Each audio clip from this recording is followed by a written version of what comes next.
Bonsoir, alors je voulais faire une vidéo pour faire un petit update, une mise au point sur Unity, car la communication de Unity pour ces nouveaux tarifs, honnêtement, n'a pas été très concluante, car les gens n'ont pas vraiment compris les tenants et les aboutissants. Alors, d'une part, il y a des tarifs, on va dire directs, quand vous n'avez pas de contrat avec un des membres du consortium. Donc voici les tarifs européens plus les pays hors zone euro. Donc vous voyez notamment la Suisse, c'est 79 francs suisses, donc c'est à peu près équivalent aux centimes d'euros. Et d'un autre côté, vous avez les consortiums, le consortium avec BMW, etc., Daimler, Audi, Ford, Kia, Hyundai, pour lesquels des contrats sont établis et donc qui vont donner accès aux propriétaires de ces voitures électriques à des tarifs préférentiels. Donc ce que j'ai fait, c'est que j'ai essayé de revoir pour ces différents constructeurs, en tout cas pour au moins Mercedes et Audi, ce qu'il en est, et quels sont donc les avantages pour ces clients. Et puis ensuite, je parlerai pourquoi Unity a augmenté ses tarifs et est-ce qu'on peut payer quand même moins cher sur les bornes Unity malgré le fait de ne pas appartenir à un de ces consortiums. Alors, le premier constructeur auquel je veux m'intéresser, c'est Mercedes. Donc, avec le service Mercedes, vous pouvez, Mercedes Charge Me ou Me Charge, vous pouvez avoir un prix du kilowattheure qui est plus intéressant, nettement plus, puisque c'est à 29 centimes d'euros du kilowattheure, au lieu de 79 centimes. Et vous allez voir un peu plus tard, je vais vous dire a priori combien coûte l'abonnement que j'ai trouvé sur le site web de Mercedes. À supposer que c'est clairement le coût de l'abonnement, c'est pour un an. A priori c'est 99 euros, mais à confirmer, car ça me paraît quand même un tarif assez compétitif, notamment par rapport à Audi. La deuxième constructeur, évidemment, c'est Audi, qui a aussi deux types de formules. Une formule transit, là où on paye environ 18 euros par mois, et donc on a un tarif au kilowattheure de 31 centimes d'euros. Alors que pour la formule City, alors là, il faudra me dire quel est l'intérêt. Vous payez 5 euros par mois, donc vous devez peut-être avoir des avantages en termes de connectivité par rapport à la voiture et le coût de la charge, pour maîtriser le coût de la charge, mais le prix reste de 79 centimes d'euros au kilowattheure. Donc là, clairement, la formule transit est celle qui est intéressante pour les propriétaires de Audi e-tron, mais c'est 18 euros par mois, donc environ 196 euros pour une année. Et vous allez voir, j'ai fait mon tableau préféré comme d'habitude pour voir combien de kilomètres il faut faire par an pour amortir cet abonnement. La troisième partie, c'est Porsche. Alors là, j'ai pas d'abonnement à proprement parler, surtout que vu le prix de la voiture, Porsche offre gracieusement les 2 premières années. Quel effort, c'est vraiment fantastique. 33 centimes d'euros le kilowattheure. Bien, donc là, j'ai pas fait de calcul pour Porsche. De toute façon, je pense que les propriétaires d'une Porsche Taycan doivent pouvoir se permettre de payer n'importe quel tarif pour recharger leur voiture. Donc, tant mieux pour eux d'ailleurs. Ensuite, donc, je suis allé sur le site de Mercedes et j'ai essayé de trouver ce fameux service Mercedes Me Charge. Alors, c'est pas très clair. Ça dit simplement que ça donne une transparence totale pour savoir le coût de la recharge, quel que soit l'opérateur. Et ça coûte 99 euros. Je suppose que c'est bien ce service qui permet d'accéder au tarif préférentiel de Unity, mais ça reste à confirmer. Bon, d'un autre côté, je pense pas que ça doit coûter 50 euros par mois, parce qu'autrement, ça serait vraiment hors de prix, et je pense que les propriétaires de Tesla ne comprendraient pas. De Mercedes, pardon.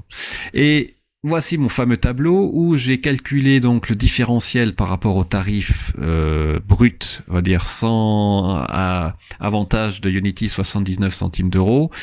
Donc il faut faire 400 50 kWh pour Audi pour amortir les 216 euros de départ, à peu près 200 euros pour Mercedes, et j'ai fait une sorte de mix pour d'autres voitures comme Volkswagen, 367 euros, en supposant que l'abonnement est de 15 euros par mois.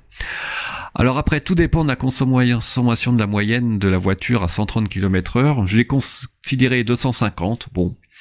C'est une moyenne pour Mercedes et Audi, pour l'e-tron et l'EQC. Je pense que ça ne doit pas être très loin de la réalité. Et vous voyez qu'en termes de kilomètres par an, ça reste raisonnable. Alors, ce qui est intéressant d'ailleurs, c'est que moins la voiture consomme, plus il faut faire de kilomètres évidemment pour amortir l'abonnement. Mais là, 1800 km pour une Audi environ... et peut-être moins si la voiture consomme plus que 250 Wh/km et 800 km pour Mercedes, à supposer que l'abonnement est bien de 99 euros, c'est pour ce type de voiture, on va dire, tout à fait raisonnable. Et a priori, ce serait autour, vraiment conditionnel, 1800 km pour une ID3 qui consommerait 200 Wh/km à 130. Donc, pour quelqu'un qui part en vacances chaque année avec sa voiture, a priori, je pense que ça vaut le coup de prendre l'abonnement. Alors la question, il y a plusieurs questions qui se posent quand même par rapport à ces nouveaux tarifs de Ionity. Pourquoi une telle augmentation? Alors à mon avis, il y a plusieurs raisons évidemment. La première, c'est essayer de désengorger les bornes, donc clairement exclure les Tesla, qui pouvaient les utiliser car c'était beaucoup plus intéressant. Rentabiliser les investissements plus rapidement. Fidéliser, ça je pense que c'est important, fidéliser les propriétaires qui font partie du consortium à utiliser les bornes, puisque s'ils payent un abonnement, ça va quand même les inciter à amortir leur abonnement, car il y a d'autres solutions de recharge, notamment en Allemagne, sur les autoroutes, je vous ai déjà présenté ça dans une vidéo précédente, et aussi en France, ça va venir avec Total, etc. Donc, ils ont tout intérêt à ce que les gens qui prennent un abonnement et donc se disent, je vais aller chez Ionity car je veux rationaliser mon abonnement. Donc pour eux, c'est tout bénef de fidéliser les propriétaires à leur borne.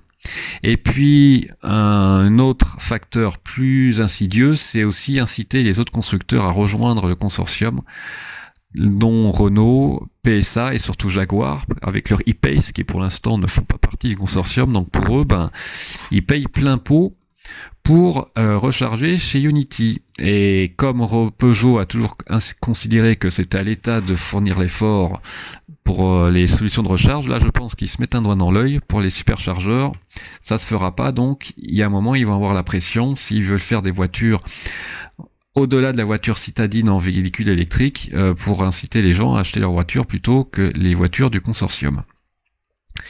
Alors la deuxième question qui se pose, c'est est-ce qu'on peut payer moins cher que 79 centimes d'euros au kilowattheure si on n'appartient pas au consortium?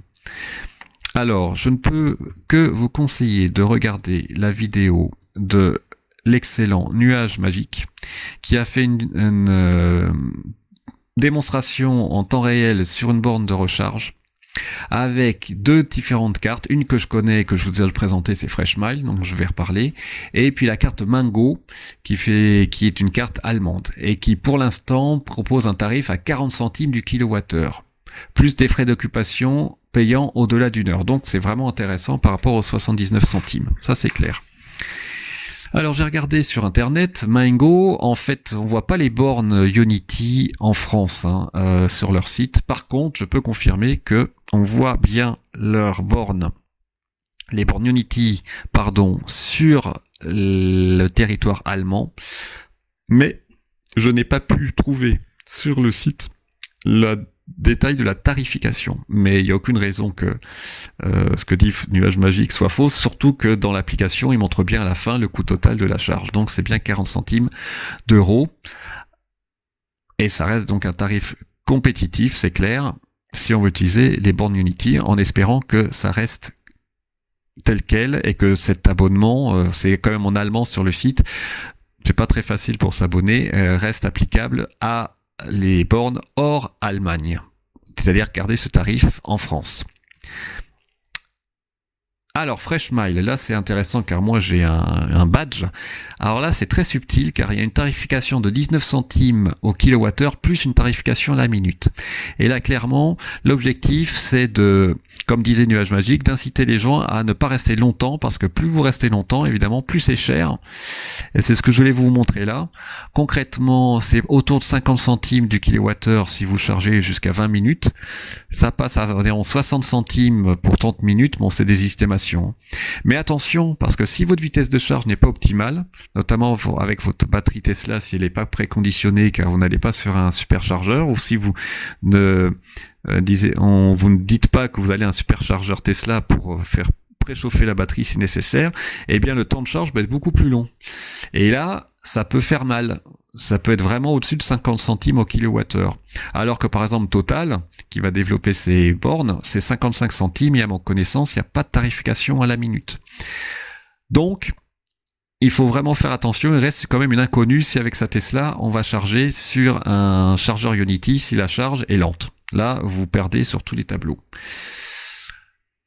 Enfin, le dernier point dont je voulais parler, c'est que évidemment le réseau se développe.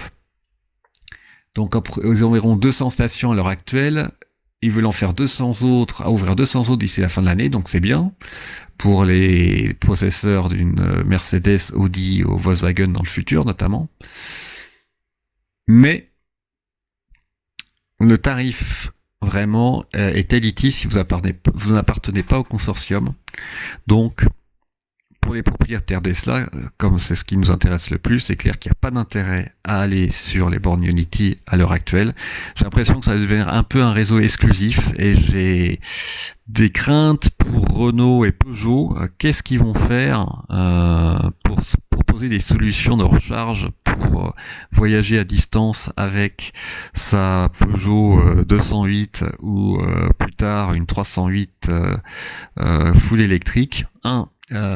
S'ils rejoignent pas le consortium, ça va être compliqué. Et s'ils veulent pas investir dans les solutions de recharge sur le territoire français, ça va être aussi compliqué. Donc, à suivre. En tout cas, maintenant, voilà, la politique de Ionity est claire. Favoriser les membres du consortium, limiter le temps de passage des autres véhicules électriques sur leurs bornes et essayer de rentabiliser, on va dire, leur investissement initial avec une augmentation des prix pour les membres au consortium. Eh bien, écoutez, on verra si cette stratégie tient la route. En tout cas, Tesla, eux, ils sont contents. Ils ont leur tarif, en tout cas en France, à 24 centimes, qui a augmenté un peu, c'est vrai, qui va augmenter puisque maintenant ils vont prendre en compte la consommation de la climatisation, etc. Mais on n'arrivera jamais, de toute façon, je pense, même à 30 ou 35 centimes, en tout cas en été, ça m'étonnerait fort. Donc on restera largement en dessous de Ionity et il n'y a pas d'abonnement. Donc la politique de Tesla est quand même plus transparente et surtout plus attractive. Merci beaucoup, passez un très bon week-end, n'hésitez pas à vous abonner, à mettre un pouce bleu, posez autant de questions que vous voulez, j'apprends plein de choses avec vos commentaires, donc c'est toujours sympa. Et je vous dis à bientôt, au revoir.